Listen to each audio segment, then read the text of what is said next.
안녕하십니까. 오후세션 사회를 맡은 전남대학교 이인혜입니다. 반갑습니다.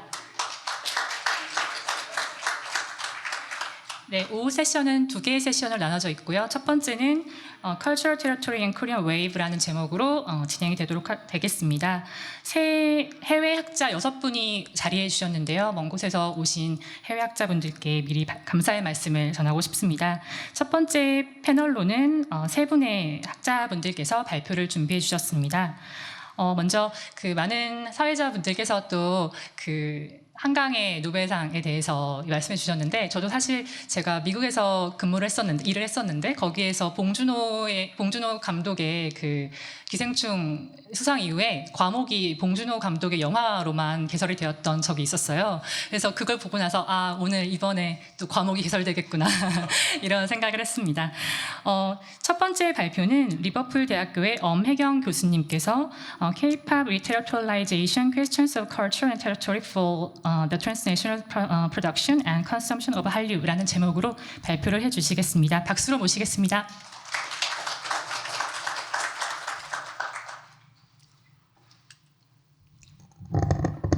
Thank you very much for inviting me to this wonderful conference, which is a very meaningful moment for the Korean culture to begin with, and also for this wonderful research institute. 초청해 주셔서 정말 감사합니다.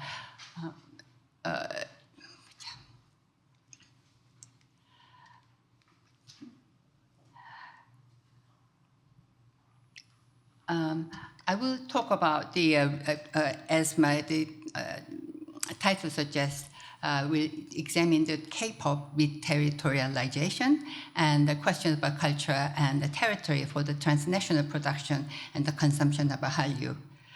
I will briefly talk about, just introduce the Dr. Hong Il-sik's theory about cultural territory as a theoretical background, and rather than a backbone, and then move on to Arjun Appadurai's theory of globalization and Lowell's theory of reterritorialization. So it's a kind of a combination of Korean studies and anthropology and media studies, the three together. I think they really complement each other in many ways. This is to discuss how we could understand Hallyu as a part of a global cultural economy, and the creation of the reception of K-pop in terms of a cultural reterritorialization, which I'm going to talk about toward the end of this paper. So case studies which I'm going to use, they're mostly from the UK, recent development with K-pop production, the consumption of in Britain, and which includes the K-pop fans and the composers and the producers and the performers, as well as the local media in the UK. In turn, which is also these specific transnational contexts and influences, namely UK ones, will give shape to K-pop and Hallyu as a part of a global creative industry, and while Hallyu and K-pop in turn encourage a two-way cultural flows and transaction. So it's not cultural flow, it's not one way, but goes both ways. So what Hallyu influences the UK culture, popular culture in turn, the UK popular culture also can shape the flow of Hallyu.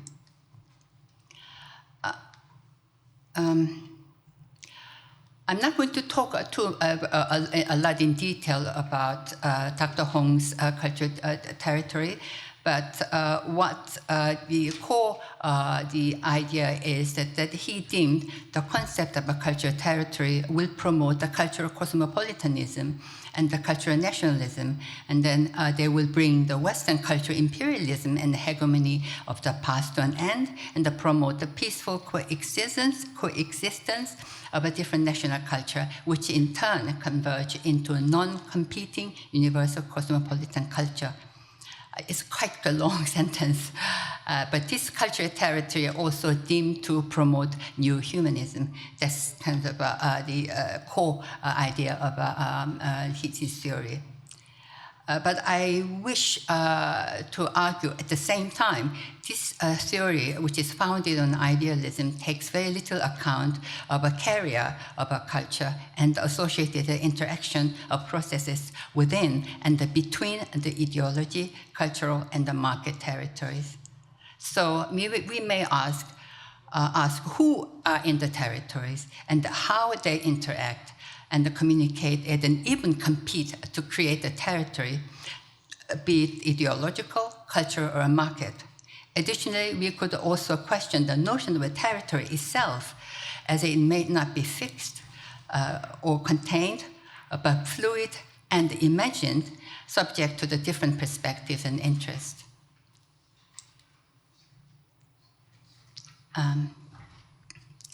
So I popularized Hong's concept of the three territories. There can be maybe complemented by the popularized theory of globalization, which is more critically examine the global dynamics of political, cultural, economic, and technological changes. So in his popularized theory itself is built on Benedict Anderson's theory of imagined communities, which based on his research on Indonesia, in fact.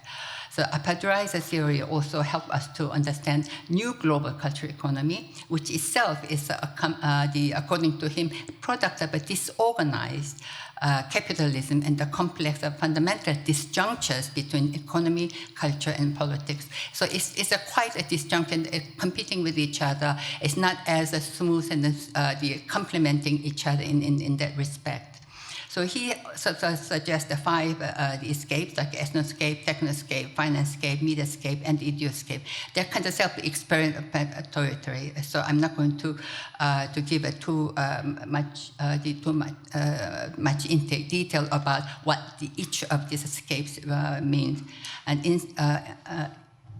instead, I will kind of jump into the specific example of popularized five escapes. I will start with the ethnoscape. The K-pop ethnoscape constantly change and expand through the recruitment of transnational artists, international producers, and composers and global audiences. So in the UK context, many K-pop singles and albums have been written and produced by British artists. In fact, the BTS, the first English language song, Dynamite, 2020, was co-written by David Stewart and Jessica Agwambar, and produced by David Stewart. This song was also the first South Korean single to become #1 on the Billboard Hot 100 chart, and also topped many international top charts and the streaming site. If we have a time, we'll have a look at the music video later.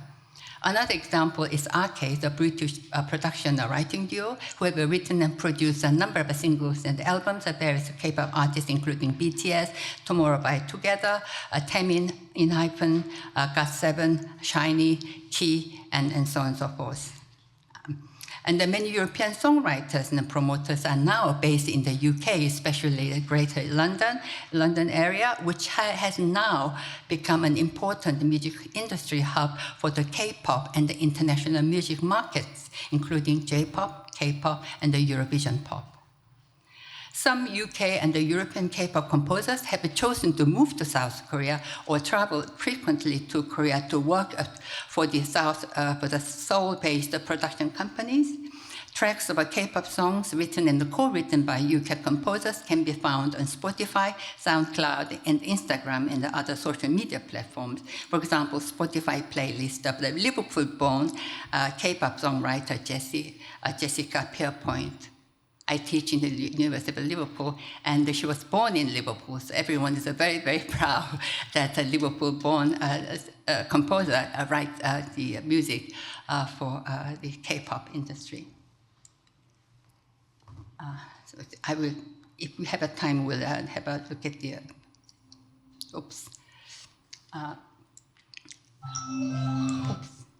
the technoscape is, this is the technology has been vital for K-pop and K-pop music industry in general since 2006, when South Korea became the first major music market to become more than 50% digital. That was a really important point. And the global K-pop fandom in particular owes a great deal to this technoscape.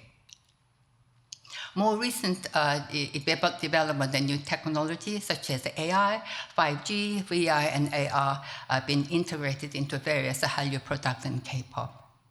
I also would like to make this note that concept of culture in technology, CT, which was first introduced by, in the late 1990s by Lee Soo-man, the founder of SM Entertainment. This SM Entertainment created a manual of culture technology with the 4 core stages. 1, 2, 3, 4. I just put the bold so you can see what they are. And then also, in 2011, and he also developed the strategies how to export the product and collaborating with international companies to expand the product, the presence abroad, and also create the joint ventures with international companies and so on and so forth. So this, these joint ventures with international companies, South Korea, Korean talent agencies, according to Lee Soo-man Lee, should hire foreign composers and producers and the choreographers to ensure that K-pop songs feel local to foreign countries. This is a very, very important point. Very, very important point. To some extent, it wanted to be more local to any of the specific, their audience. To some extent, it become the orderless or stateless, to some extent. So Soo-man Lee announced that this is a new technology, a new culture technology, NCT, in 2016 with the SM-specific system, which extended their artistic recruitment to overseas. So it's a very, so now what we understand as a K-pop production system was developed over time from the mid-1990s when the SM first, the boy band, the HOT, was born. In 1996 through the mid-1910 when SM's boy band NCT debuted in 2016. It's over nearly 20 years, 2 decades. So, but also it's very, very notable that the concept of technology is conceived and presented in such a way that technologies of a thought and the culture could be used to produce a practical knowledge for the production of music. This is a very, very, very radical kind of a concept. So in that sense, I think Lee Soo-man's cultural technology really expand the apparatus, the technoscape concept, the technoscape range, or it's a notion. Financescape and many Korean entertainment agencies now collaborate with overseas major labels for their international distributions. In fact, these international and the transnational collaborations are crucial to K-pop industry development, as a Soo-man Lee culture technology proposed. So, HYBE acquired the US hip-hop label QC Media Holdings in 2023 and the Latin music label Exile Music in 2024, bringing K-pop, hip-hop, Latin music. These are some of the 3 very, very big, how should I say, main, but not the main mainstream, but it's the very significant music genre under the same management. This is a very, very significant development. And then 2013 IFPI Global Music Report reports that South Korea was the 7th largest music market in the world in 2023. You can see how many, the six K-pop acts were in the global chart in top 20, including 17, Stray Kids, Tomorrow by Together, New Jeans, IVE, and NCT Dreams, and so forth. So also, moreover, 19 about 20 albums come from the South Korean artist X in 2023, demonstrating Korea's global dominance of a physical album format. We also have to make sure that this is a specifically physical album format. The only non-Korean artist present in the top 20 was Taylor Swift, at the sixth position. And the success of K-pop in the global album sales also reflects the rise of a fandom economy. This is all to the fandom economy.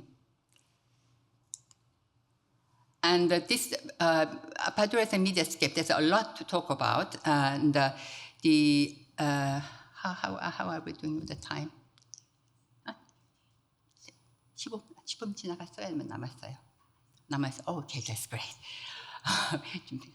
그러면 되게 나중에 비디오 볼 시간도 있을 것 같은데요. 예, the development of K-pop and Hallyu owes much to the mediascape of the local Korean, regional inter-Asian, and the global entertainment industry. And now, media and the transnational digital platforms, in particular, have been vital for the distribution of K-pop products and the development of a global K-pop fandom. As with the many other parts of the world, the first encounter of K-pop for the general audience in the UK, Psy's Gangnam Style music video. It was, people still talk about it after 10 years. So this entertaining music video went viral on global scale and saw the proliferation of consumer-driven parodies and video production online. In many ways, Psy also promoted, encouraged this user-made, created video, content all over the world. And the British media compiled several parody charts, including the top 6 by the broadsheet newspaper, like The Guardian, and the top 10 by the tabloid newspaper, like The Sun. So, and also, in many ways, Psy's Gangnam Style made an indelible impression on the UK general public and the global audience alike. So, enduring legacy of the global pop sensation in the internet age, still relevant today. So these are the kind of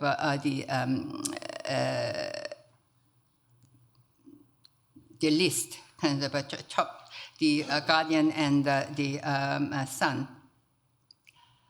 And then after nearly 12 years, I mean, this was 2012, when the Gangnam Style came out. In August 2024, in 2 months ago, 3 documentary programs about K-pop premiered, 1 in the UK and 2 globally, which really signifies how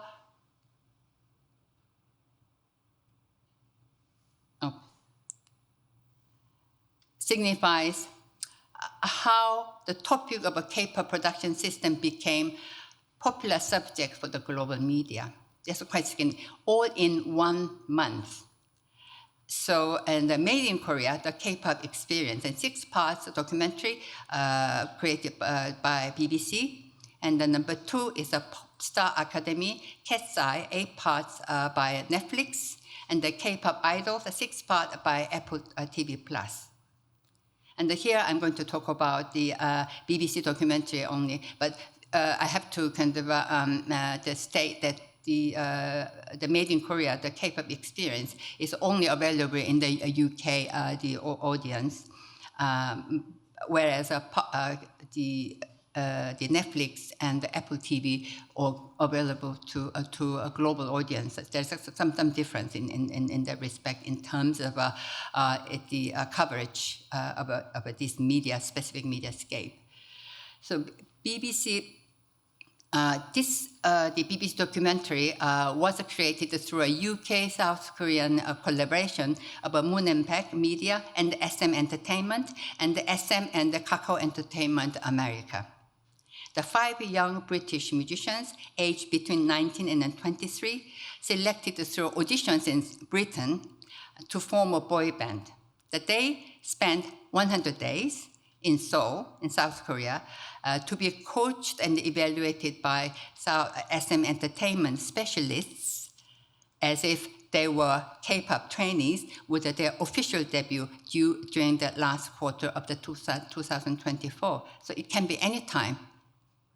I'm checking my social media every day when this group is going to debut, because you see a lot of TikTok clips and everything, but they haven't really made an official debut yet. So this series offers a very, very interesting insight into the perceived differences between K-pop and the mainstream Anglo-American music industry practice, although you're talking about the UK, but UK is a very much part of the Anglo-American music industry. So there are several points to make. The British band members get to choose their own band name, that they choose their own name, which is called the Dear Alice. So someone said, if it's a Dear Alice, so what is going to be their fan club? What would you suggest? Dear Alice is the name of the band, and the fan club should be called Wonderlanders, something? Alice in the Wonderland. So I think that they thought that Dear Alice is a very, very, very British. These 5 boys, they were kind of talking, and in the documentary, I don't know to what extent that there was their own initiative, but at least this is how this documentary presented their kind of discussion. And this is unknown to us, the Korean, the K-pop industry. For example, Tessai name was already decided what it's going to be. And then they pick and choose the artist and through audition. And so it's a quite different kind of process. And then second one is Korean mentor is to be seen very formal and very strict, while the British manager comes across as being very informal and relaxed. So it's a very different kind of approach. So this is what the Western media, especially at least in the BBC, wanted to portray as a kind of key main difference. But at the same time, the program combines a British and a Korean format of TV reality shows for its narrative and plot. So on the one hand, it shares some kind of a global universal kind of reality show format. And while the difference between K-pop and the British pop difference is a kind of accentuated and presented in such way. So Idioscape, this is I think the last of the 5 scapes. It's quite interesting again. In the morning earlier, there was a presentation about the soft power and cultural diplomacy and so on and so forth. So this is probably a part of the Idioscape is very much kind of closely related to those areas of a kind of Hallyu and Hallyu promotion, especially from kind of a state's point of view. Idioscape of K-pop and Hallyu was very much shaped by the Korean state's interest to promote them as a soft power generator, and then as a part of a nation branding project in cultural diplomacy. So Korean Cultural Center UK, KCC UK, offered the K-pop Academy. It's a kind of semester-long education program on Korean traditional and contemporary culture since 2012. It's been going on for 10 years. And it's free of charge, and they take the 30 students, and then every Saturday from 2 to 4, they give us lectures. I used to give quite a lot of lectures on K-pop and the media industry, the Hallyu and so on and so forth. And they do have a cooking and the Korean costume and the taekwondo and the calligraphy and so on and so forth. So for KCC UK, this K-pop Academy is their flagship culture program because it's really very, very popular, and which effectively promotes Korean culture by way of using K-pop as a catalysis. While enhancing image of Korea, this program also has been producing a number of graduates who hopefully take on the role of a cultural ambassador for K-pop and the contemporary Korean culture. Some of them actually, in fact, they went on to study Korean studies in some of the universities in the UK, and one of them is now working for the tourist board in London.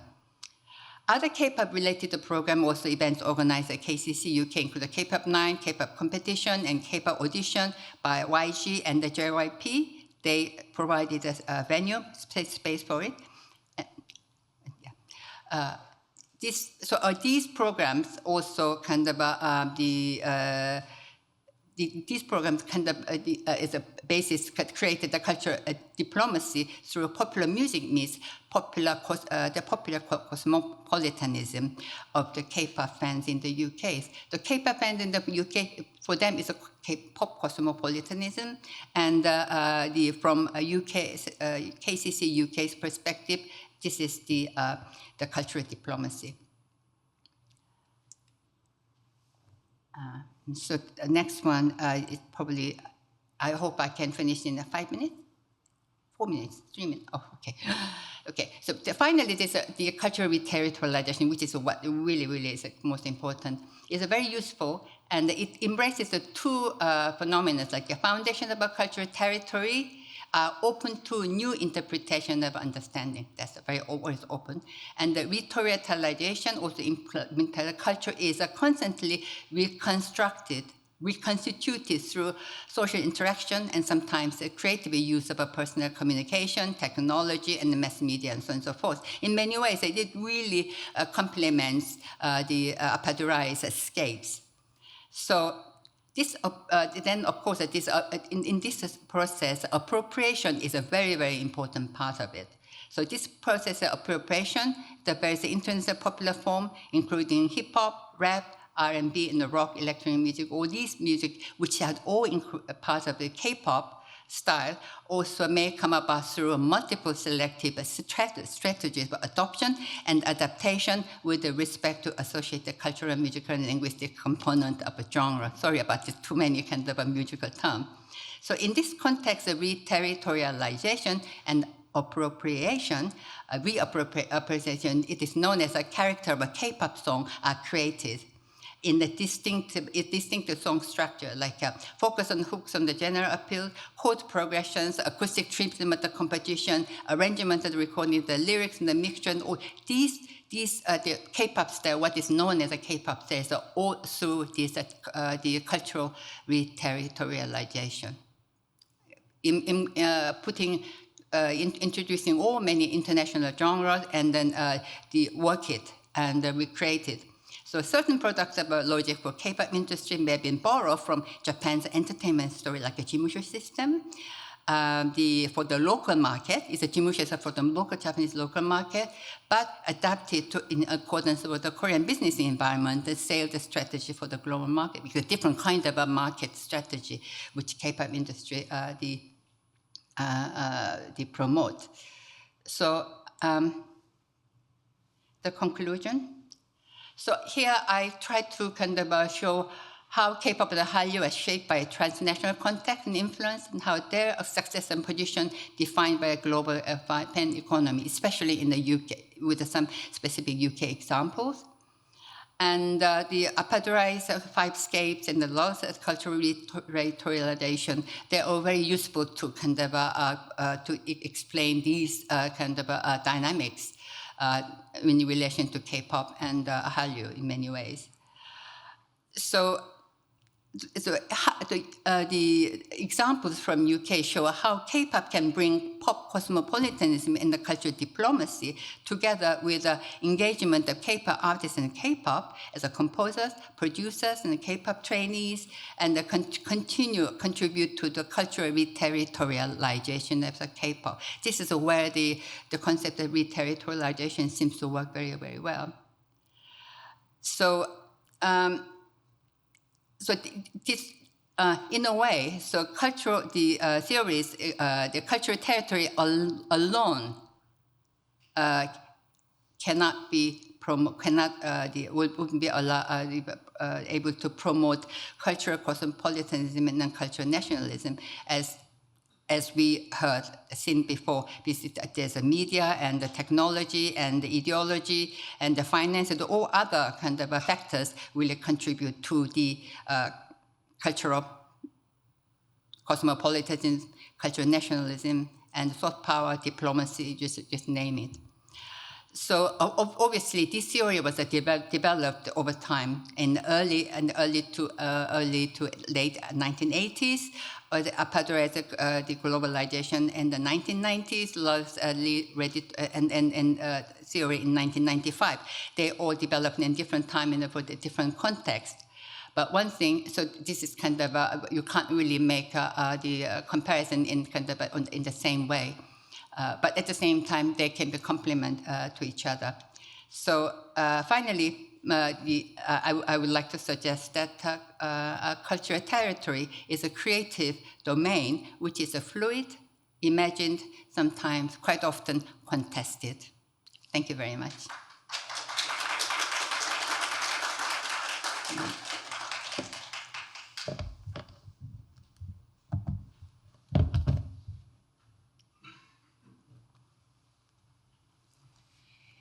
네, 엄혜경 교수님께서 이제 K-팝과 관련해서 문화의 재영토화 개념에 대해서 말씀해 주시고 발표를 잘 들었습니다. 준비해 주신 영상을 보지 못해서 아쉬운데요. 네, 우선 더 깊은 이야기는 토론 시간에, 토론 세션에 듣도록 하겠습니다. 다음 발표는 한국어 교육에 대한 발표입니다. 한류와 관련해서 또 빼놓을 수 없는 부분이라 생각합니다. 멜버른 대학교의 니콜라 프라스키니 교수님께서 Korean Wave and Overseas Korean Language Education Focusing on Korean Language Learners Motivation 이란 주제로 발표를 해주시겠습니다.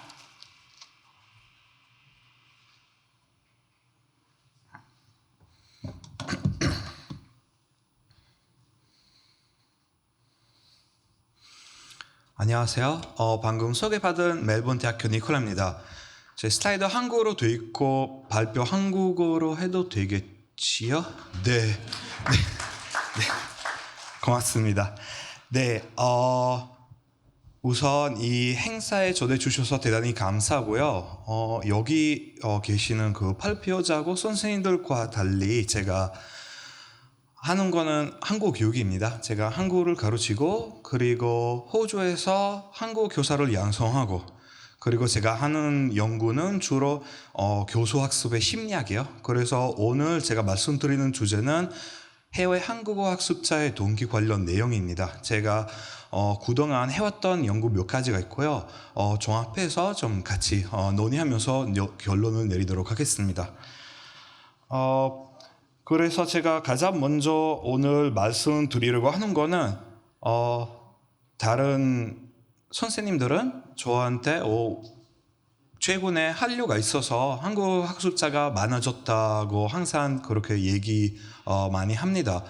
그런데 제 생각에는 그거는 일부는 사실이지만 전체 100% 사실이 아닙니다. 학습자 동기는 다양하고 그리고 얼마나 다양한지 그것을 어떻게 알아볼 수 있는 건지 이거 오늘 저희 발표의 내용인데요. 제가 그동안 호주에서 한국 학습자 관련 동기 연구 몇 가지 진행해 왔는데 오늘 함께 살펴보고자 하는 거는 청소년 한국어 학습자, 중고등학생 학습자 그리고 조금 더 범위를 확대해서 호주 저중고등학교에서 한국어 학습자하고 이탈리아 중국어 학습자 같이 종합적으로 동기 한번 비교를 하면서 살펴보도록 하고 그 다음에 고등학교 졸업하면 학생들이 대학교 올라가겠죠? 네, 그러면 호주 대학교 한국어 학습자하고 그것과 대비해서 중국 북경에 있는 대학교의 한국어 학습자 동기가 어떻게 다른 건지 그러면 이 차이점 어디에서 나타나는 건지 같이 한번 해보려고 하고요. 자, 한국어 학습자는 한국어 학습자가 급히 이제 증가한 것은 최근의 일인데요. 그런데 한국어 학습자들은 60년대, 70년대, 80년대까지 주로 학습자들은 선교사, 교포, 가끔 군인이었다고 할 수가 있고요. 그런데 90년대 후반부터 이제 다양하게 학습자가 많아지고 다양한 목적으로 한국어를 이제 학생들이 공부하게 됐습니다. 이 시기는 대만의 한류가 전파됐을 때쯤하고 조금 일치할 수 있다고 보실 수 있습니다. 그래서 지금 학생들은 저처럼 처음에 한국에 왔을 때 한문 목적, 여기 대학교 다니고 싶어서 그런데 직업 목적, 대학교 다니는 게 아니라 한국 와서 여기서 취직하고 싶어서 그런 학생도 많이 많아졌고 그리고 이민 목적 단순히 한국 이민 가고 싶어서. 그리고 마지막에 우리 오늘 조금 더 초점을 맞게 되는 학습자들은 주임의 목적, 그야말로 그냥 좋아해서 한류 관심이 있어서 뭐 한국 드라마를 자막 없이 보고 싶어서 그런 이유 때문에 한국어를 공부하게 되는 학습자들입니다. 작년에 CNN의 사이트에서 이렇게 나왔는데요. 이제 한국에서 K-팝하고 K-드라마가 한국을 비롯해서 전 세계에 전파됐는데 그 다음은 한국어 아닌가, 그 K-랭귀지라고 할 수가 있을 것 같고요. 자, 여기까지는 그러면 한류하고 해외 한국 교육의 관계가 무엇인지, 한류가 해외 한국 교육에 얼마나 영향을 미쳤는지, 이 다음 두 슬라이드는 제가 앞면하고 뒷면을 보여드리려고 합니다. 일단 앞면부터 시작하도록 하겠습니다. 자, 몇 가지 예가 있고요. 미국에서 모던 랭귀지 어소시에이션이라는 기관이 5년마다 미국 대학교의 외국어 학습자 줄였는지 많아졌는지 그런 조사를 진행을 합니다. 그럼 미국에서 최근 5년 동안 이게 2011년 결과는 가장 최신 조사입니다. 한국 학습자가 30% 증가했는데 비교적으로 이 두 자릿수의 중간 언어는 한국어밖에 없고요. 그 2등으로 중간 언어는 0.몇% 히브리어였습니다.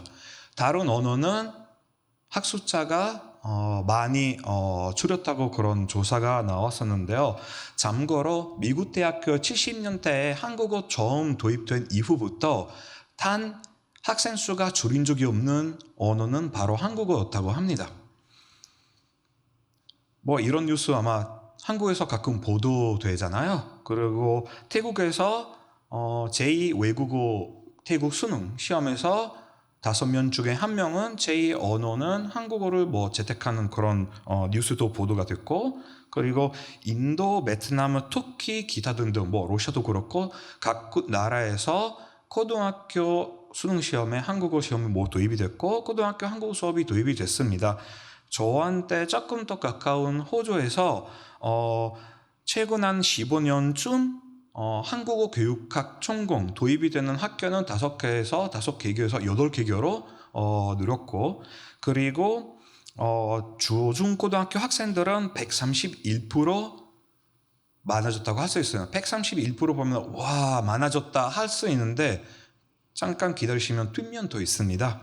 네, 그 서주 같은 경우는 2년 전에 주 정부가 한국의 도움 없이 자체 개발, 한국 교육과정 자체 개발을 했고요. 작년 도입이 됐고 이 서주 학생들도 올해부터 수능 과목으로 한국어를 볼 수 있게 되었습니다. 자, 이거 앞면이고요. 이제 뒷면으로 넘어가겠습니다.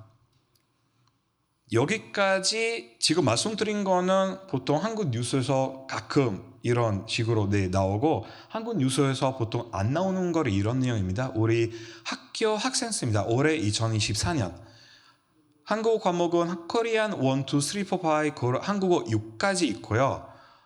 이 한국어 1은 360명이었습니다. 저는 그 360명 덕분에 먹고 살 수 있습니다. 전체 한국어학과 교수 월급이 거기서 나옵니다. 그런데 한국어 2는 같은 또래인데 한 학기만 차이 3분의 1이 줄어집니다. 이거 우리 학교뿐만 아니라 현재 전체 학교 아마 영어권이면 거의 다 똑같고 주 한국어 6 올라가면서 운이 좋을 때는 10명, 12명입니다. 그중에는 좀 교부도 몇 명 들어오고 오전에 남 선생님께서 발표하신 그 태권도하고 좀 유단자 순진 이렇게 2단 이후에 유단자가 쭉 줄인다는 아마 비슷한 영상인 것 같고요. 그래서 초급 이후에 한국어 학습자가 많이 줄인다. 출판사에 가면 초급 교재 내겠다고 하면은 출판사가 내주겠다고 한 거고 중고급 교재 써서 내주실 수 있냐 문의하면은 안 팔린다고 합니다. 학습자가 없어서. 자, 이게 또 다른 사례인데요. 뉴사우스웨일의 수능 한국어 과목이 수능에 포함이 된 지는 거의 20년 됐습니다. 20년 넘게 됐고요. 먼저 이거 보시면 교포학습자입니다. 교포학습자들은 급격히 2001년하고 최근 사이에 많이 떨어졌다고 합니다. 교포학습자가 이제 거의 많지 않고요. 그런데 2016년에 뉴사우스웨일에 기초 한국어, 교포가 아닌 학습자 대상 한국어 과목이 교수 요목이 도입이 돼서 그때 이후부터 거기 나오는데 왜 이게 안 나오죠? 네, 어쨌든 거기 보시면 됩니다. 이후부터 피교포학습자가 많아졌습니다. 그런데 슬라이드 자세히 보시면 교포가 줄었다, 비교포가 늘었다는 것은 주목할 만한 건 아닌데 이거 주목할 만합니다. 많아졌다고 해도 그래봤자 전체 고등학생 0.2%밖에 안 됩니다. 그래서 학생들이 숫자나 배분율 보면 130%, 100%, 200% 많아졌다고 할 수 있는데 절대적으로 명수를 따지면 그렇게 많지가 않습니다. 네. 그리고 또 마지막 사례는 저희 멜번 대학교에서 작년부터 교사 연수원 과정 하고 있습니다. 이 연수생 분포를 보면 한 20% 작년에 20% 조금 더 넘게 올해는 20% 미만의 수가 연수생들은 20%도 안 돼. 그 비원어민 현지인 연수생들은 비원어민이 20%도 안 되고 80% 이상 한국 1세 한국인 이게 이민 간 사람입니다. 그래서 이거 어렵게 만드는 거는 한국어 교육에 한국어 교사 현지 교사가 부족하고 이 고급 학습자 현지 고급 학습자가 부족하고 교사가 부족하고 결국은 한국 교육의 현지화가 어려워집니다. 자, 그러면 이제 배경이고요. 이제 다음부터 이제 동기에 대해서 말씀드리고 마지막에 이 두 가지 말씀드린 이야기는 앞치도록 하겠습니다.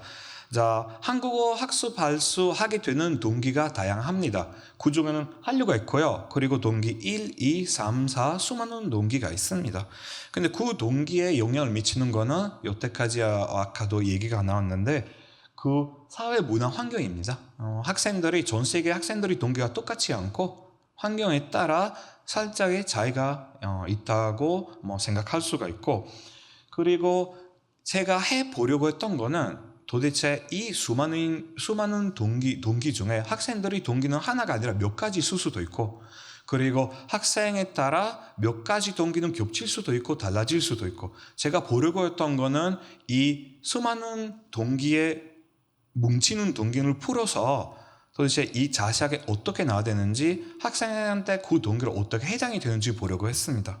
그러면 이 어려운 얘기를 많이 패스하도록 하고요. 이 제가 사용하는 연구 방법은 주관성 연구를 위한 도구. 이게 뭐냐면 통계를 이용하면서 이 자리에서 이 자리에서 여기 앉아 계시는 분들께서 각각의 한류에 대해서 다른 인식이나 다른 생각이나 다른 의견을 가질 겁니다. 이 방법을 통해 같은 의견 또는 비슷한, 완전히 똑같지는 않겠지만 비슷한 의견을 가지는 사람들이 통계학적으로 묶어집니다. 자, 이 연구 방법의 장점은 여기 앉아 계시는 분들의 모든 입장이 하나 제외 없이 다 고려될 수 있고 아무도 배제되지 않고요. 그리고 다양한 입장 하나만이 아니라 가장 많은 사람들이 생각하는 방향이 아니라 이 다른 사람도 만약에 한 명이나 두 명만 있어도 그런 입장을 가지면 이 연구 방법으로 볼 수가 있게 됐고요. 결국은 이 전체 연구 개발할 때 많이 사용되는 연구입니다. 모든 사람의 입장을 고려해야 할 필요가 있어서 전체 개발할 때 많이 사용되고요. 제가 동기를 살펴볼 때 이 네 가지 논문을 준비를 해서 아까 말씀드린 것처럼 중고등학습자 그리고 대학생 호주에서 중국에서 이렇게 한번 이 방법을 적용해 봤습니다. 자, 그러면 중고등학생부터 시작하겠습니다. 그러면 호주에서 한국어를 공부하고 있는 교포 참여자 중에 교포 학습자가 없었습니다. 그래서 이 비교포 학습자 말씀드립니다. 어떤 학생들은 이 크게 세 그룹으로 나누었습니다. 네, 결과는 그렇게 나왔고요. 첫 번째 학습자들이 왜 한국어를 공부하냐? 이 단순한 질문인데요. 멋있어서. 남이 공부하지 않은 이탈리아나 호주 같은 거는 이탈리아나 불어는 누구나 다 공부하는 언어인데 한국어는 많지가 않아서 독특해서 멋있습니다. 이렇게 대답한 학생도 있었고, 그리고 똑같은 학생들은 주로 K-팝을 좋아해서 이렇게 대답을 했고요. 그리고 특히 첫 번째 유형 같은 경우는 선생님이 동기부여가 돼서, 이게 한류 때문이 아니라 선생님이 좋은 사람이라서 선생님을 따라 한국어 공부하게 됐습니다. 이런 학생이 있고요.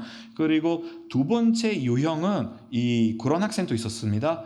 한국에 가고 싶어서, 한국 방문하고 싶어서, 또 K-팝을 좋아해서, 그리고 동시에 이런 학생들은 일반적으로 한국뿐만 아니라 다른 외국어도 흔히 공부하는 학생들이었습니다. 마지막에 전혀 한류나 그런 내용이 관련된 학생이 아니고요. 한국어를 공부하는 이유는 한류는 상관없고 대학 입학 시험 한국어 과목을 보고 싶고 한국 대학교에서 한류가 아닌 그 언어에만 관심이 있는, 그 문화 콘텐츠 관심 없고 언어 배우는 것에만 관심이 있는 학생들이었습니다. 자, 그런데 조금 더 이게 범위를 넓혀서 한국어, 이탈리아, 중국어 학습자 같이 한번 분석을 해봤는데 그의 차이는 중학생 대비 고등학생 이렇게 한번 분석을 해봤는데요. 그러면 이 시간이 많이 지난 것 같은데, 네, 그렇죠? 네. 그러면 이 와중에서 자세하게 볼 필요는 없고요. 중학생하고 고등학생의 동기에 있어서 어디에 차이가 있는지, 한 집단에게만 해당되는 혹시 특별한 동기가 있는지 살펴봤을 때 이것이었습니다. 잠시만. 두 번째 유형, 고등학생만 문화에 조금 더 관심이 있어서 이 세 가지 언어를 공부하게 됐다는 그런 결과가 나왔었습니다. 그러면 이게 추측할 수 있는 거는 물론 이게 이 통계를 이용하는 질적 연구이기 때문에 확실하지 않지만, 이 학생이 나이 먹을수록 고등학교 올라갈수록 대학교 올라갈수록 조금 더 문화 관련 요소, 그 동기부여를 받을 수 있지 않을까, 그런 가설을 세울 수 있을 것 같습니다. 자, 그러면 이제 학생들이 커서 대학교 입학을 해서 동기가 어떻게 바뀌는지 한번 살펴봤는데요. 어떤 학생들은 이 유형은 100% 한류 때문에 한국어를 공부하게 되는 애들입니다. 100%. 네, 드라마를 보고 음악을 듣고 그런 관심이 있어서. 그런데 두 번째 유형은 이 중학생, 고등학생처럼 한류 관심이 있다기보다는 이 언어 그 자체에 관심이 있는 애들이었습니다. 유창하게 한국어를 말하고 싶어서 그런 애들이었고, 그런데 재미있었던 거는 이제 한국도 이 경제적으로 많이 올라갔고 OECD에서 생산국의 톱 10 안에 이게 들어와 있고, 이거 조절이 잘 안 됩니다. 죄송합니다. 그 세 번째 유형을 한번 보시면 취직의 기회를 넓혀서 호주 국적인데 나중에 외교 분야에서 일을 하고 싶거나, 아니면 호주에 있는 한국 기업에 취직하고 싶거나, 그런 학생들도 한류하고 별도로 그런 학생들이 한국어를 공부하게 됩니다. 근데 저한테 개인적으로 가장 재밌었던 유형은 네 번째 유형 그런 학생이었어요. 한국은 그냥 한국어는 공부할 수 있는 다양한 언어 중에 하나일 뿐이고, 본인이 다문화적인 사람이 되고 싶어서, 그런 자기의 시야를 넓히고 싶어서 다른 언어도 공부하면서 그것과 함께 한국어까지 공부하게 됐습니다. 자, 마지막으로 아직 완성된 연구는 아닌데 제가 데이터를 수집해서 분석해서 이제 논문을 작성 중인데요. 과연 이 호주 학생들이 다른 나라의 학생들과 동기가 비슷한지 다른 건지 한번 보려고 해서 중국 베이징에 있는 북현대는 아니고요. 베이징에 있는 대학교 논술 선생님과 함께 원래 했던 이 동기 연구를 다시 한번 해보게 됐습니다. 그러면 중국 학생들은 이 호주 학생만큼 이렇게 동기가 그렇게 다양 유형 나타나지 않았고요. 크게 두 가지만으로 분리할 수 있었던 겁니다. 그 첫 번째는 전혀 한류, 문화 전혀 상관없는 아주 도구적인 동기 때문입니다. 이 중국 수능 보고 점수가 나와서 내가 북경에 있는 대학교, 수도권 대학교 가고 싶어서 내 점수로 갈 수 있었던 전공은 한국어였다. 그러면 전공은 한국어 전공을 선택하게 됐습니다. 그런 학생들이 일부 그런 학생들이 그리고 외국어 공부를 좋아해서 다양한 언어 배우고 싶어서 그래도 국제적인 카리아 국제 관계 분야에서 일하고 싶어서 그래도 이 대학교에 가게 됐습니다. 한국어는 전혀 무관입니다. 그런데 이 학생들 똑같이 그 한국학 전공에 공부하는 애들을 아예 완전히 다른 동기를 가져서 이제 입학하게 됐고요. 또 다른 학생들은 보시다시피 한국 대중음악의 드라마를 좋아해서 아니면 중국인 한류 스타를 좋아해서 한국어를 공부하게 됐습니다. 다행히 점수 잘 나와서 그 대학교에서 한국어 전공을 할 수 있게 되었고요. 이 호주 같은 경우는 학생들이 동기 약간 겹치는 부분이 있었는데 이런 연구는 이런 대학교 이런 학생 같은 경우는 조금 더 자기가 뚜렷하게 나타났다고 할 수가 있을 것 같습니다. 자, 그러면 여기까지 살펴본 결과를 토대로 결론 내릴 수 있는 몇 가지 있는 것 같습니다. 일단 하나는 전 세계 한국학 숫자 증가했다는 것은 사실이고, 그리고 그런데 그 원인이 다양하고 복잡합니다. 한류가 있어서 한국학 숫자가 많아졌다는 것은 너무나 문제를 단순화시키는 그런 것 같고요. 그리고 두 번째로 고려해야 될 점은 이 연령대에 따라 중학생, 고등학생 동기도 다르고, 그리고 대학생하고 동기도 달랐고요. 그리고 연령대 따라 그리고 호주하고 중국 학생의 동기가 공통점이 있는데도 또 서로 다른 현상이 나타났기 때문에 사회적인 맥락에도 연령대도 다르고 사회적인 맥락도 다르고 동기고 달라지게 됐고요. 그래서 다시 한번 한류 때문에 한국학 숫자가 많아졌던 거는 맞기는 한데 그거 다는 아닙니다. 네, 그래서 이제 앞부분의 배경에 대해서 말씀드린 것에 대해서 다시 한번 이렇게 연결을 하면 이런 동기로 학생들이 고급학 숫자로 공부를 하진 않는데 한류는 초급의 강한 동기라고 할 수 있는데 장기적으로 보면은 굉장히 약합니다. 드라마를 좋아해서 시간이 얼마나? 그럼 이런 얘기만 말씀드리고 재작년에 어떤 학생이 한글 가나다라 배울 때는 저한테 이게 1주차 저한테 와서 뭐 한류 좋아하고 한국 문학도 좋아하고 그런 학생이었고요. 저한테 와서 우리 언제 읽어요? 가만히 있어봐. 이게 한글 다 배웠으니까 지금부터 읽을 수는 있어요. 아니요. 텍스트 언제 읽으냐고. 잠깐만 기다리면 학기 말이 되면 이제 긴 글을 뭐 A4 한 장 정도 읽을 수, 그건 아니래요. 그 학생이 공부하고 싶었던 거는 조선 시기 여성글이었습니다. 그래서 제가 얘기한 거는 우리가 1, 2, 3학년에 절대 할 수가 없고 여기 졸업하고 한국 가서 대학원 되면은 그때 배울 수 있을 거라고 얘기를 했고, 이게 분명히 이 학생은 뭔가 동기가 강하다고 생각을 했는데 2주차 때는 이렇게 질문하고 3주차 때는 연구실 찾아와서 단어 안 외워진다고 학습 전략 가르쳐 달라고 하고 5주차 때는 수강 취소했습니다. 너무 어려워서. 네, 하려는 굉장히 동기부여로 약하다고 말씀드릴 수 있고요. 그러면 이게 어떻게 해야 되는 건지 제가 생각하는 주로 두 가지가 있고요. 하나는 이 아까 말씀드린 이 한국에서 교사가 부족해서 한국에서 교사 발견하는 거는 단기적으로 문제를 해결할 수 교사 부족함 문제를 해결할 수 있는데 사실은 호주 고등학교 75% 교사들은 호주 사람이다. 일본 사람이 아닙니다. 이 호주에서 일본어 교육 성공했다는 이유는 일본에서 하듯이 수업을 하지 않고 현지화 교육을 해서 현지의 자료를 만들어서 성공했다고 했습니다.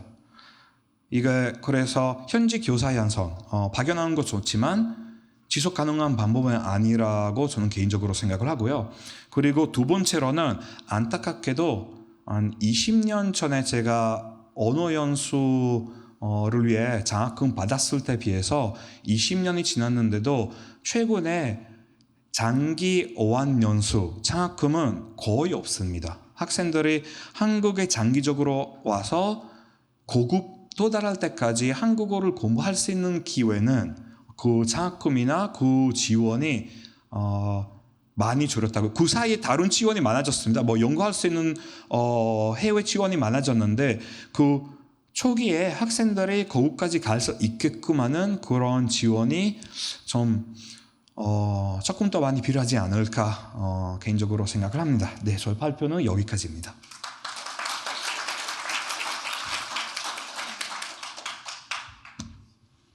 잠시만요. 이거 보수 뚫리지 않고. 네, 니콜라 프라스키니 선생님 발표 잘 들었습니다. 동기에 대해서 발표를 해주셨는데 저도 이제 뭐 미국이나 이런 한국 학습자들 동기를 들어보면 한류뿐만 아니라 사실은 경제 발전에 관심이 굉장히 많고 특히 사회적 네트워크를 갖고 싶다. 여러 기업의 그런 의견이나 한국 전쟁 이런 역사적인 데에 관심이 많은 학생들을 굉장히 많이 만나서 사실 언론에 보도되는 것처럼 한류만이 그런 동기는 아니라는 그런 것들을 많이 공감을 했습니다. 첫 번째 세션의 마지막 발표입니다. 카이스트의 어스틴 기븐스 교수님께서 또 유튜버이시기도 합니다. 음식에 관해 되게 다양한 한류에 대한 부분들을 살펴볼 수 있는 기회인 것 같은데요. Moving Beyond Trends in Food Contents, How Stories, Authenticity, Regionality Create Lasting and Meaningful Cultural Impact라는 제목으로 발표를 해주시겠습니다. 박수로 모시겠습니다.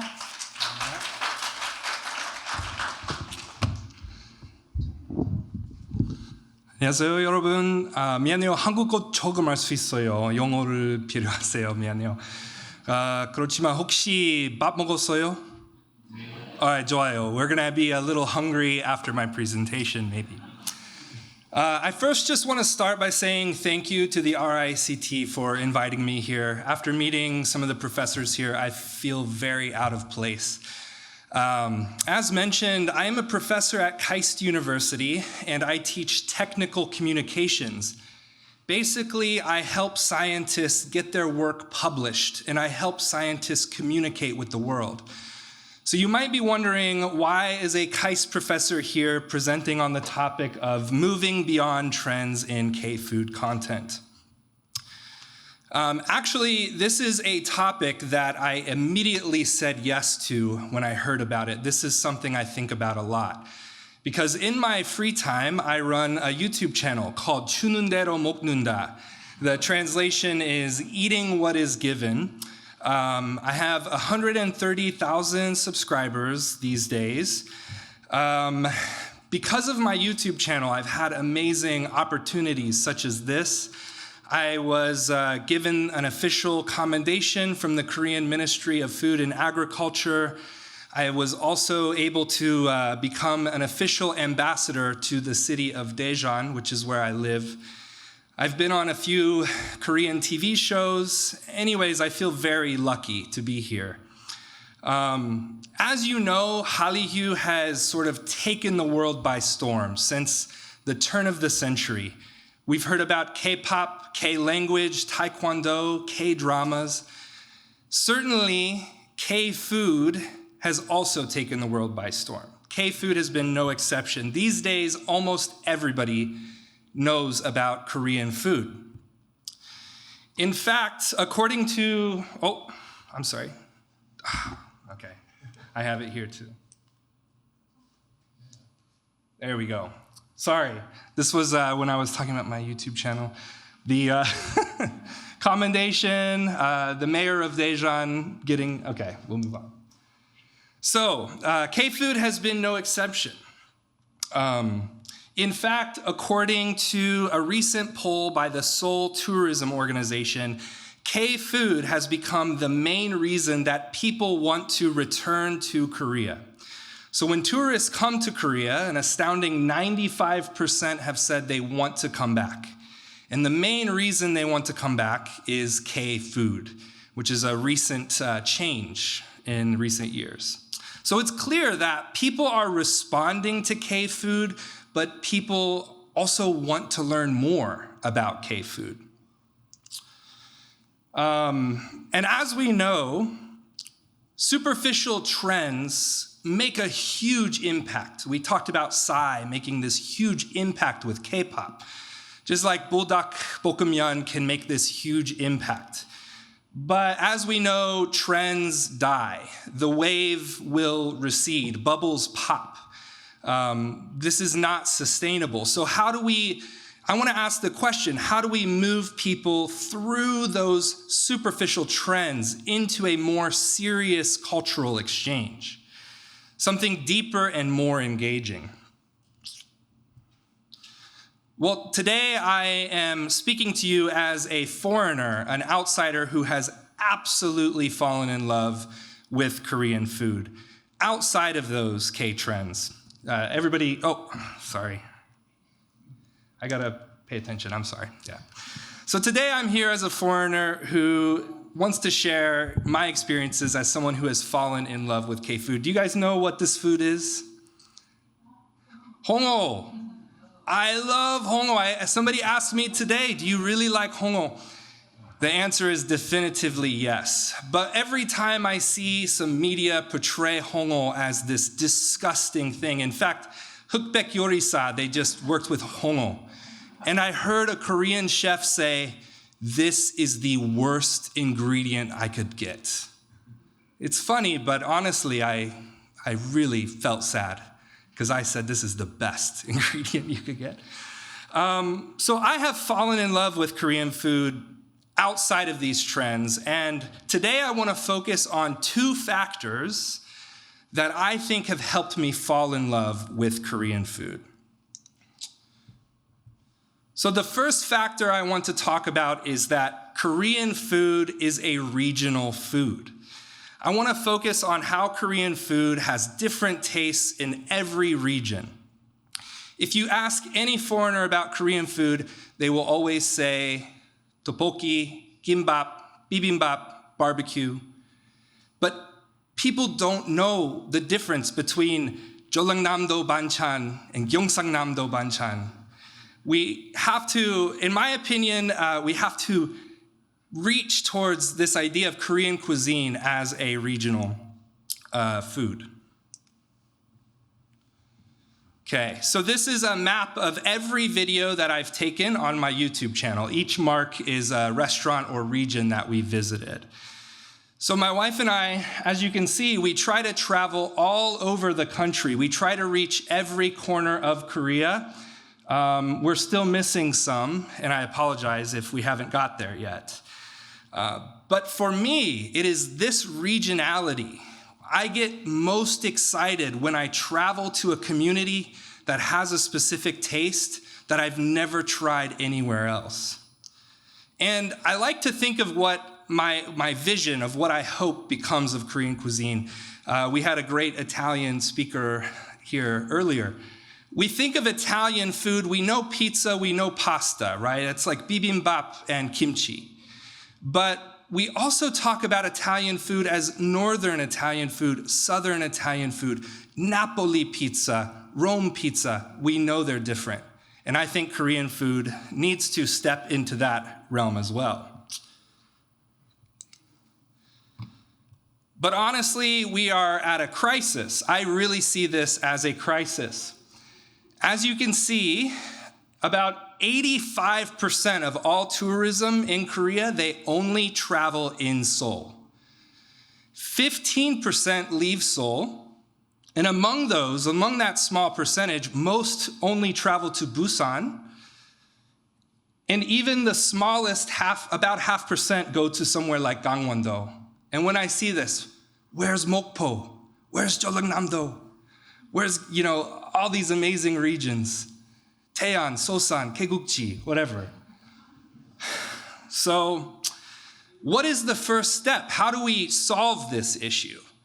And honestly, I think the first step has to come from Korean people, not from outsiders like me.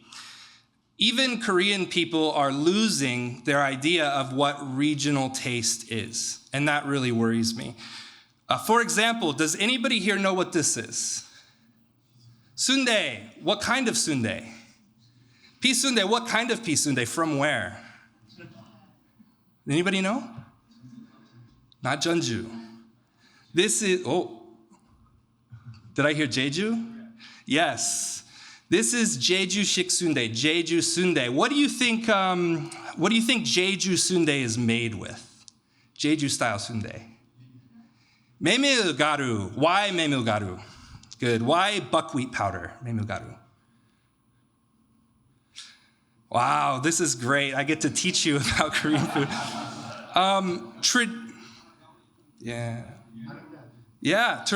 Traditionally, rice does not grow on Jeju, so in the past, they used memilgaru to make sundae. The taste is totally different. There are only 2 restaurants on Jeju left serving this on their menu, and they do not advertise it as Jeju-shik sundae. And I asked the owner, why? Why don't you advertise this? And they say people come from Seoul, or I'll say mainland Korea, and they taste my sundae, and they say it doesn't taste like good sundae. So they take it off the menu. They eat it in their homes. Honestly, this food is in serious danger of disappearing in maybe 2 generations, which is sad to me.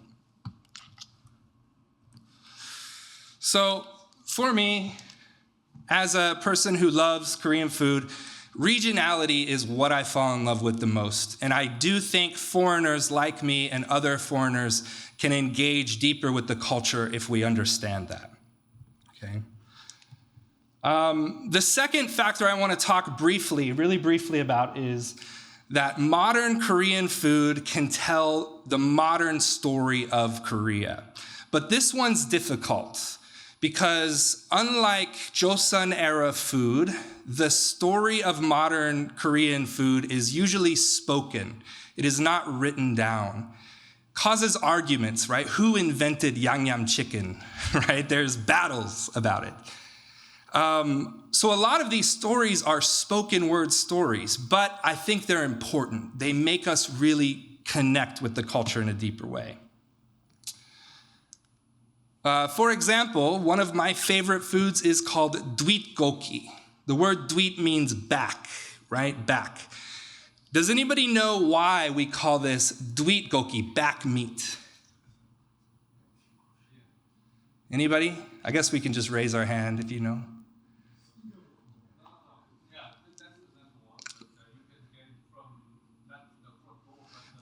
Wow, okay, I heard from the back door. That's the key here. But there's 2 stories that this food has.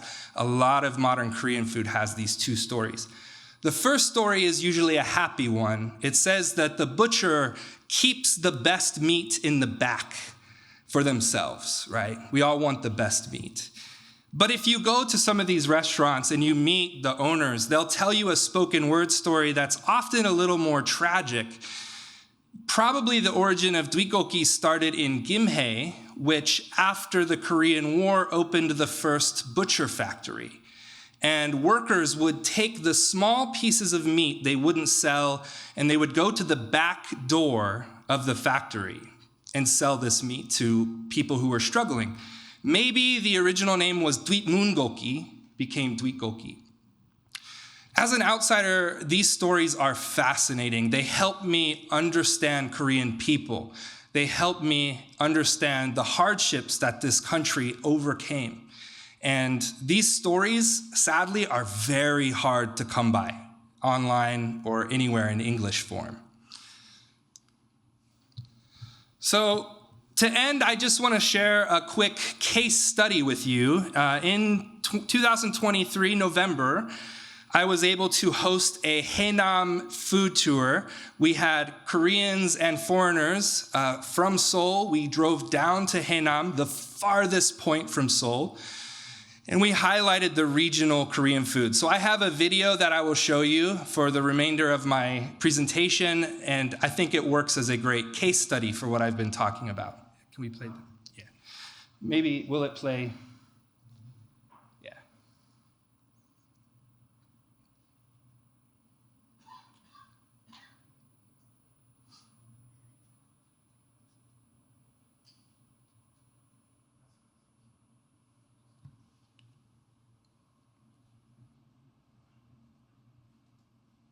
Is really oily and rich and buttery, so you always add 묵은지.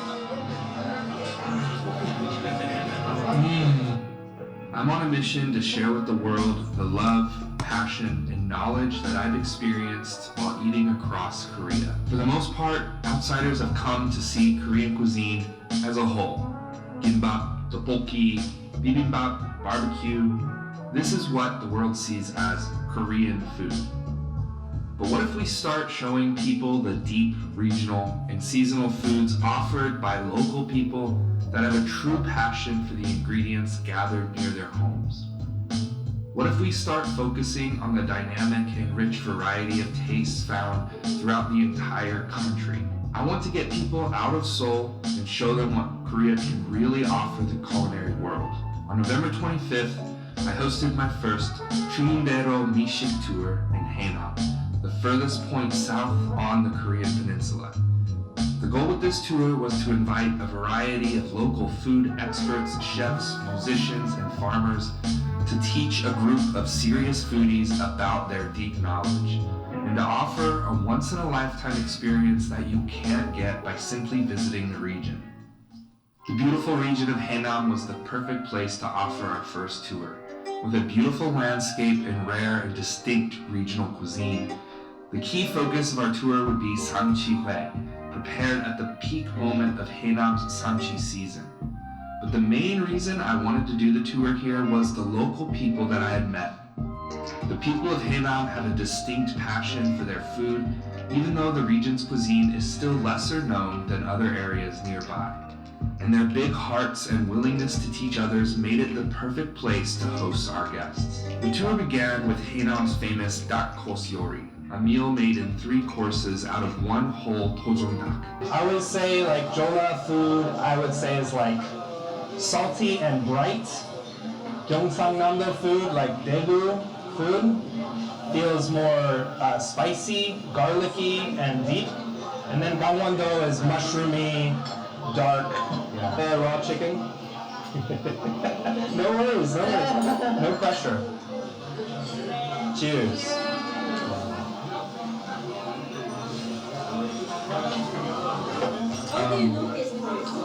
I came to the dak kosyori last year. I did a video for the Haenam Minam Jukje.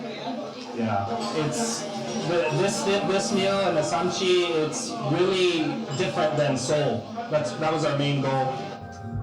Next, we took our guests to Haechang Makgeolli Brewery, a place that some argue makes the best makgeolli in all of Korea, using only premium Haenam-grown rice.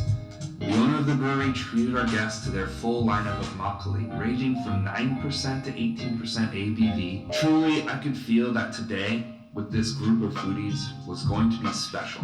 Finally, we headed back to our pension, where live music greeted our guests as they checked into their rooms, and we enjoyed the fresh mountain air of Doyunsan. The main event was about to begin. 안녕하세요, 여러분. I hope everybody enjoyed Haenam today. Yeah! This is our last stop, so I encourage everyone to enjoy tonight. Eat a lot of food, drink a lot of alcohol, make new friends. That's the most important. We make new friends. I want to say, when I started this idea with Minch together, we wanted to offer deep, seasonal, regional food and share that with the world and people around the world. So I think we achieved our goal today. 거기에 오늘 특별히 센스 플러스를 더하자면 묵은지, 김치. 오케이? 플러스 갓김치. 최고. 짭짤한 맛이.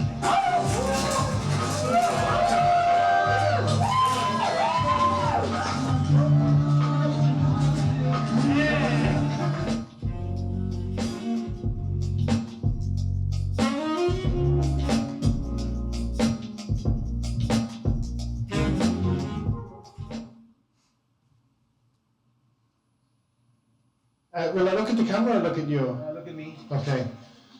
My name is Daniel. I'm from Dublin and I live in Daegu. What brought you here? Well, what brought me this weekend was food, and what brought me to Korea was probably food too. I watch documentaries on food all the time, and regions of different countries all around the world focusing on their local food, and that's what I've seen here today. And it was really impressive watching the chef cut up the samchi-hue, and then the speech describing the local food was really, really impressive. And then the chicken, I haven't eaten, what's the expression for old chicken? The chicken was 100 days old. I haven't eaten that before, and it was very, very special. I really enjoyed it, and it somehow reminded me of what's called a Sunday roast at home. The chicken was just falling apart in my mouth. It was very, very delicious. And even though the chicken was on my bucket list, the food I was most excited about was the samchi-hue. I couldn't wait to try that because I loved godong-hue, so I was very excited about that. And then that bulgogi, that galbi is one of my favorite foods, and I love Mekong kind of foods. It's hard to choose one thing about today that I didn't absolutely love. I think that this is, if you live in Korea, this is a very good thing to be able to do, and if you don't live in Korea, even more so. Just take note of all these restaurants and these things you won't get to do, and then it's all concentrated into one trip. And we got to hear live music. We got to meet the chef. It's a very unique experience. We're very fortunate to have this experience. Hi, my name is Johnny Kyung-hoo. I'm a content creator, influencer, living here in Korea as well. This is my first time doing anything like this in Korea, so for me this is very new. And even just meeting like a bunch of strangers, I guess, now friends, and it's been absolutely amazing. Just eating food, getting to know people I've never met before. The food that I've had in Haenam so far, I've never had before. So samchi-hue, never had it before. Even the chicken today, the raw chicken, I've never had that before. So everything is so brand new. And the makgeolli, like I've had lots of makgeolli, but the makgeolli here is so different from anything else I've had before. And I think it's different, and it's so much more like delicious to me as well. I am gonna come back. I already decided I'm coming back with my family and my friends. I'm gonna come back already. Hello, my name is Stella. I come from Greece. I traveled in Korea for around 6 weeks, and I'm very happy that I'm here and joined this event because the food was great. It was very delicious, and I'm really happy that I had the chance to try it and share this beautiful event with you. I'm very thankful, and I really hope that many people can join this event. And do you think you will come back to Haenam? Of course, if I have the chance, of course, I would be very happy to visit here again. All right, so as you can see, I think two key words. They said that it's new, it's different, and more delicious. I really do think that the future of engaging with Korean food content is understanding the regional varieties of Korean food. Thank you.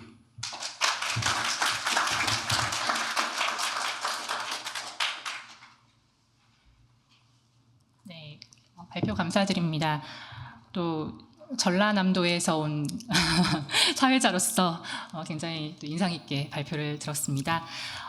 세 분 발표에 대한 토론을 하도록 하겠습니다. 토론자 세 분을 모시도록 하겠습니다. 서울과기대 최영희 교수님, 서정대학교 손혜진 교수님, 그리고 고려대학교 권진주 교수님 모시도록 하겠습니다. 앞으로 오시면 같이 토론을 진행을 하도록 하겠습니다. 나와주시기 바랍니다. 네, 시간이 좀 지체가 되는 관계로 토론자 선생님들께서 발표를 조금 더 이제 간략하게 또 토론문을 말씀해 주시면 죄송하지만 부탁을 드리겠습니다. 먼저 엄혜경 교수님의 발표에 대해서 최영희 교수님께서 토론을 해 주시도록 하겠습니다. 네. 안녕하세요. 네, 저는 서울과학기술대학교 문예창작학과에서 영화 시나리오를 가르치고 있습니다. 네, 저는 준비된 토론문을 읽는 것으로 토론을 대신할까 합니다. 네, 엄혜경 선생님의 K-팝의 재영토화, 이런 탐구는 홍일식의 문화영토론, 아르준 아파두라이의 세계화 이론, 그리고 룰의 재영토화 이론을 아우르면서 한류, 특히 K-팝의 영국 내에서의 현상과 특성을 재영토화라는 키워드로 풀어내고 있는 흥미로운 논의입니다. 영국에서 확인할 수 있는 여러 세부 사례도 함께 소개하고 있어서 더욱 재미있게 읽었습니다.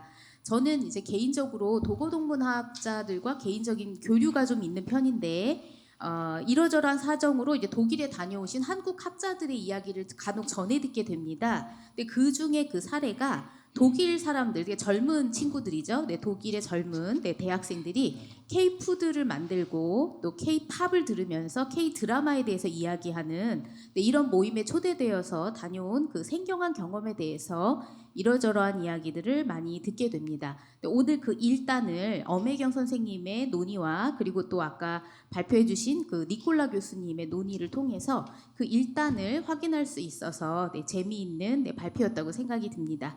네, 유럽 번역에서 K-팝이 인기를 얻게 된 동력이 무엇인지 그 1단이 충분히 오늘 소개가 된 것 같습니다. 저는 이런 흥미진진한 선생님의 논의에 몇 가지 추가 질문을 드리는 것으로 아직 남아있는 궁금증을 해소해 보고자 합니다. 첫 번째는 홍일식의 문화 영토론은 이론적으로 세분화되거나 구체적인 사례를 통해서 명확하게 정립되지 않은 측면이 있습니다. 그래서 선생님께서 이 홍일식의 주장에 대해서 이상주의에 기초한 이론이라고 서술하신 측면과 홍일식 주장의 그 넓은 행간을 극복하고자 아파두라이와 룰의 이론을 연결하시고 또 확장하고 계신 점에 충분히 공감합니다. 그렇지만 홍일식의 문화 영토론이 시기적으로 한류라는 문화적 현상이 예측되지 않았던 1980년대에 어떤 문화, 한류, 특히 한류 문화의 가능성을 진단하고 있다는 점, 문화적 세계주의의 지향과 문화적 민족주의의 구체화라는 거시적인 방향성을 영토라는 개념과 연결하여 서술하고자 한 점 등등 세계적인 한류 현상을 설명하는 이론적 토대와 영감을 제공했다는 측면에서 어느 정도 의미를 확보하고 있다고 보이기도 합니다. 엄혜경 선생님의 말씀처럼 영토라는 개념은 고정되지 않을 수 있으며 다른 관점과 이해관계에 따라 매우 유동적으로 변화할 수 있기에 홍일식의 주장이 저는 오히려 이론적으로 확장될 수 있는 가능성이 있지는 않을까 싶습니다.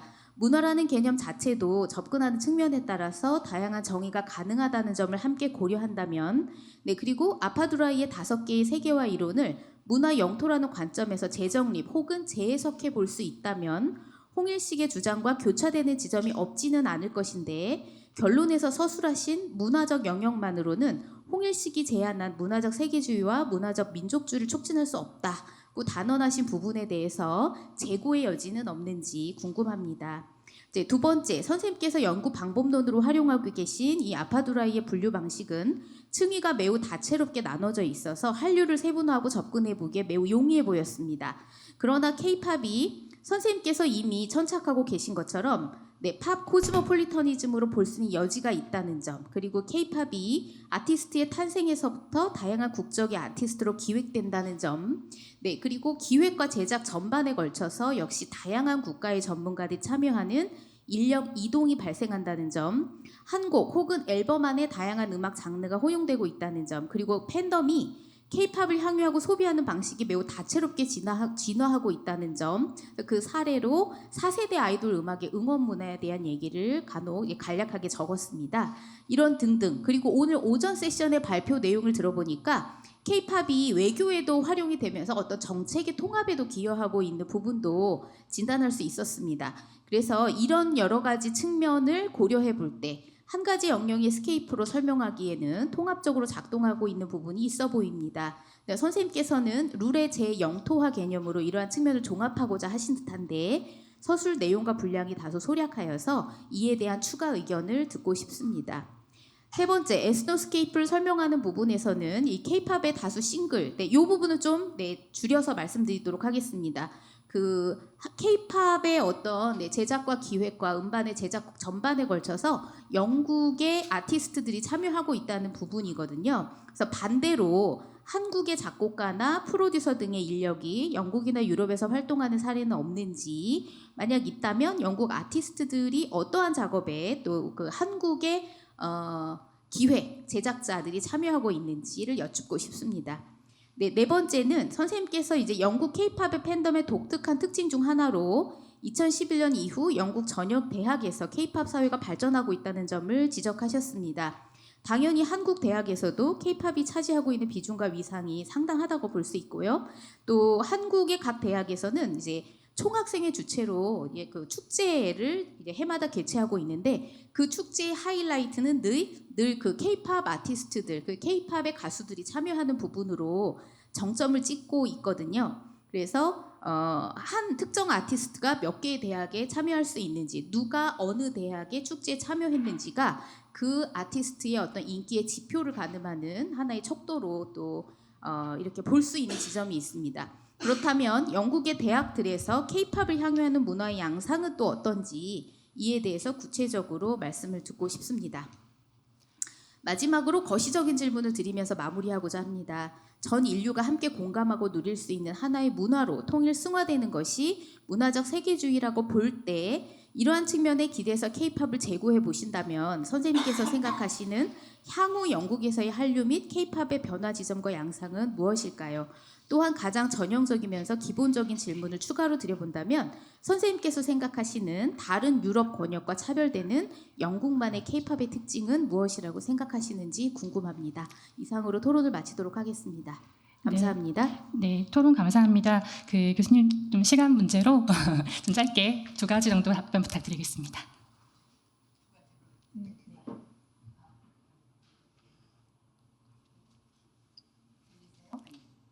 들리십니까? 예. 2가지로 요약하자면요. 첫 번째 그 질문하셨던 분이요. 그러니까 홍일식 박사님의 그 이론이요. 그러니까 3가지, 그러니까 이론, 이데올로지 테리토리, 그다음에 컬처럴 테리토리, 그다음에 그 마켓 테리토리 여러 가지 3가지가 있는데 그걸 갖다 다시 제가 재고를 한다면요. 마지막에 제 결론에 말씀드린 것처럼 컬처럴 테리토리 언론으로는 코스모폴리탄이라든지 뉴 휴머니즘을 갖다가 생산을 할 수는 없다고 생각합니다. 왜냐하면은 애초에 그 제창하셨던 이데올로지 테리토리, 그다음에 마켓 테리토리 모든 것이 다 같이 합쳐져 있는 어떤 그런 그 과정에서 이런 모든 여러 가지 그러니까 민족주의적인 어떤 것도 생겨나고 그러니까 이데올로지가 없이는 그러니까 민족적 문화가 발생을 하지 못한다고 생각을 합니다. 그러니까 그걸 갖다 컬처럴 테리토리를 갖다 따로 뗀다보다는 오히려 합쳐서 그 컬처럴 테리토리가 그러니까 기여할 수 있는 그 부분에 대해서 그런 방식으로 그런 측면에서 이론을 보게 되면 훨씬 더 뭐라나 지금 특히 21세기 이 시점에서 적용을 할 수 있는 더 뭐라나 좀 이론으로서 발전을 할 수 있을 것이라고 생각합니다. 근데 그 영국 그 K-팝에 대해서는 제가 그 설명을 많이 들었기 때문에 더 그 얘기를 할 필요가 없겠고, 제가 알기로는 K-팝 작곡가들이 그러니까 영미권에서 같이 하는 경우에 바깥으로는 많이 드러나지는 않은 것 같습니다. 특히 이제 그러니까 어떻게 생각하면은 K-팝 아티스트들은 주로 공연을 하고 영미권에 아니면 북유럽 쪽에 그 프로듀서라든지 아니면 또 일본 코리오그래퍼라든지 그런 분들이 이제 프로덕션에 참여하고, 그래서 일단은 좀 글로벌 그걸 갖다 모든 것을 갖다 글로벌 뮤직 인더스트리의 저걸 씬으로 생각한다 그러면은 한국 특히 코리안 뮤직 그 인더스트리에서는 역할은 주로 공연과 그다음에 디스트리뷰션 하는 것이 훨씬 더 그 중요한 부분을 차지하고 있다고 생각합니다. 그래서 물론 이제 외국의 영미권의 유명한 그 가수들하고도 콜래보레이션 하긴 했지만서도 그건 아주 정말 작은 그 한두 가지 예로 볼 수 있을 것 같습니다. 그런 면을 봤을 때는 한국 K-팝 그러니까 한국 뮤직 인더스트리에서 훨씬 더 많이 그 영미권으로 진출을 해야 될 어떤 그런 그 여지가 있을 거라고 생각합니다. 네, 감사드립니다. 두 번째로 손혜진 서정대학교 교수님께서 니콜라 프라스키니 교수님의 발표에 대해 토론해 주시겠습니다. 네, 안녕하세요. 서정대학교 손혜진이라고 합니다. 사실 이 자리에 와서 제가 홍일식 선생님을 사실은 직접 뵌 적이 한 번도 없는데 안 계셨으면 제가 여기 못 왔겠구나 그 생각을 했어요. 1986년에 고려대 한국어문화연수부가 생기고 그게 이후에 한국어 센터로 발전하고 2000년대 이후에 이제 대학원에 한국어 문화 교육학 전공이 개설이 되었는데 제가 덕분에 고려대에서 석박사를 한국어 문화 교육학 전공으로 할 수가 있었고 또 박사 논문을 민연에 있는 연구실에서 썼습니다. 네, 민연이 없었으면 박사 논문도 못 썼고 그 이후에 2년 동안 K학술 확산연구소에서 연구교수로 있으면서 또 이 문화영토라는 차원에서 한국 학의 이 발전, 이 확장을 관련된 이제 또 업무를 하면서 이제 지금 이 자리까지 오게 돼서 정말 새삼 안 계셨으면 큰일 날 뻔했구나 이런 생각을 했고요. 또 저희 이제 그 니콜라 선생님 같은 경우에는 이탈리아에서 한국어 공부를 시작을 하셔서 한국에 와서 계속 공부를 이어가시고 지금은 호주에서 한국어 교육을 실천하고 연구하고 계신데 그런 의미에서 어떻게 보면 문화영토에 가장 깊게 뿌리 내리고 계시고 높은 관여도를 보이고 계신 분이 아닌가 싶습니다. 그래서 그런 차원에서 오늘 이 자리에 저희를 불러주셨다고 생각을 하고 정말 감사드린다는 말씀을 드리고 싶습니다. 네, 좀 서론이 길었는데 질문은 제가 이제 질문지에 적은 내용들이 여러 가지가 있었는데 실제 선생님께서 발표해 주시는 내용을 들으면서 해소된 부분들도 있고 해서 한 가지만 좀 여쭙도록 하겠습니다. 학습자의 동기 여러 가지 이야기를 해주셨는데 마지막에 이제 중국 대학교 학습자 동기를 소개해 주시면서 좀 독특한 것으로 베이징에 있는 대학교에 입학하기 위해와 같은 동기를 좀 소개를 해주셨습니다. 그렇다면은 이와 대조적으로 호주 학습자들한테서만 좀 특징적으로 나타나는 동기 유형이 있는지 또 한편으로는 이 학습자들이 초급에 머무는 것이 아니라 고급 학습자로까지 이어질 수 있도록 학습의 지속성을 가질 수 있도록 특히 우리가 좀 관심을 가지고 촉발해야 되는 동기 유형이 있다면 그것이 어떤 것인지 그 부분에 대해서 좀 질문을 드리고 싶습니다. 예, 이상입니다. 네, 질문 감사드리고요. 호주에 독특한 동기가 있다면 아마 비슷한 연구를 다른 나라에도 한 번 더 좀 해보고 그때는 중국과 달리 호주도 다른 나라에는 없는 그 현상을 나타나는지 아마 봐야 될 것 같은데 제가 앞서 말씀드린 것처럼 제가 똑같은 연구는 고등학생 때서 한국어 연구 그때 저 이탈리아과 교수님 같이 진행했었어요. 그 이유는 호주 연구 윤리 때문에 제가 저학생 대상으로 직접 연구할 수가 없고요. 그래서 그때는 어떻게 했냐면 제가 그 이탈리아과 교수님 이탈리아 학생하고 교체로 선생님이 저희 학생 데이터를 수집해 주셨어요. 그래서 나중에 논문은 두 편 썼고요. 하나는 아까 소개드린 한국어 학습자 동기 또 2년 후에 아까 말씀드린 거 2019년 논문이고요. 2021년에 비슷한 논문은 호주, 이탈리아 학습자 동기 이렇게 따로따로 두 가지 학습자를 이게 분리해서 논문을 냈고요.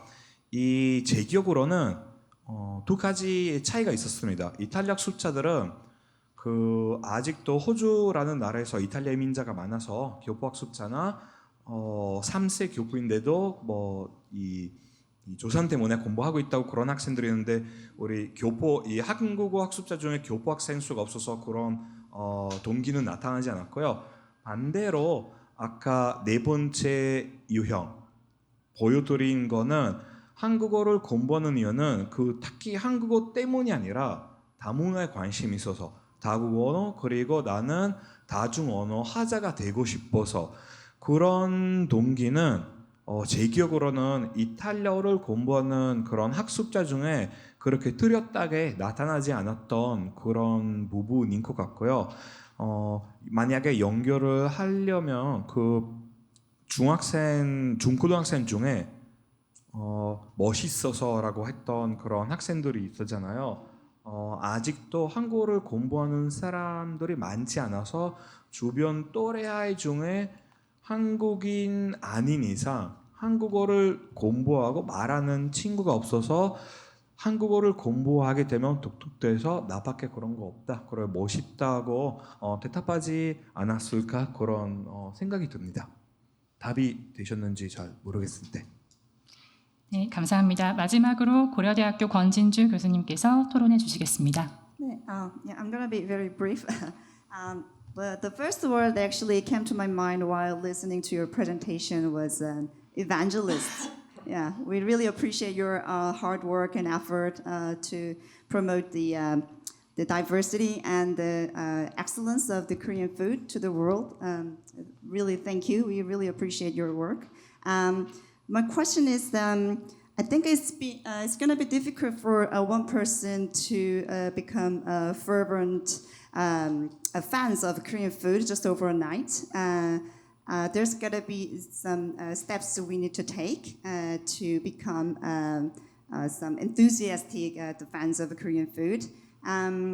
So my question is, have you ever thought about or conceived some idea about the roadmap that you wanted to guide them, especially the Westerners or especially the Americans, to make their some psychological hurdles, the barriers toward the Korean food or different foods, and then how to nudge them or guide them to develop their appreciation for the Korean food.